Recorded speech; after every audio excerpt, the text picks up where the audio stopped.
Fasting, quick disclaimer, you may want to consult with a health professional first. This might be especially relevant if you're pregnant or have a chronic illness. But the benefits of fasting for 72 hours have more to do with literally growing a new immune system. Here's some benefits. Number one, it'll boost your white blood cells.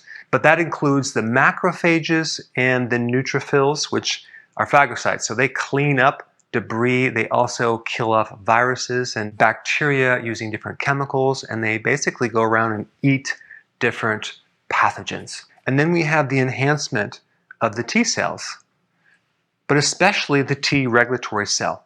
Another name for the T reg cell is the T suppressor cell, because it suppresses an overactive immune system, as in a cytokine storm, as in a situation where we have way too much inflammation that's causing a lot of collateral damage. So fasting strongly suppresses inflammation. This cultural obsession we have with constantly eating isn't backed by any real science, and probably does more harm than good in a lot of cases. It's important to note that all of the effects we've mentioned thus far continue as the fast is prolonged past the 48-hour mark.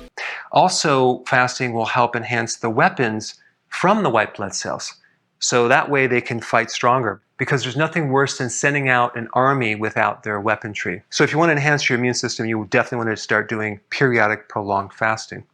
Now, it also decreases something called pKa. I'm not going to get into the woods with what that compound is. All you need to know is that this compound needs to be inactivated for the stem cells to be activated. And stem cells are the things that are recruited from various parts of your body, especially the bone marrow, to start to build a new immune system.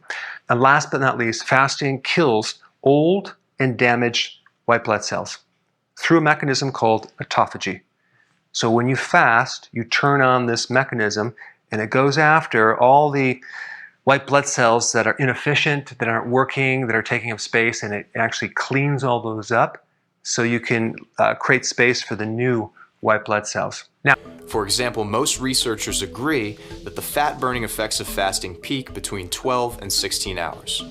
In much the same way, studies on autophagy and fasting reveal that the peak levels of autophagy occur between 24 and 36 hours of not eating.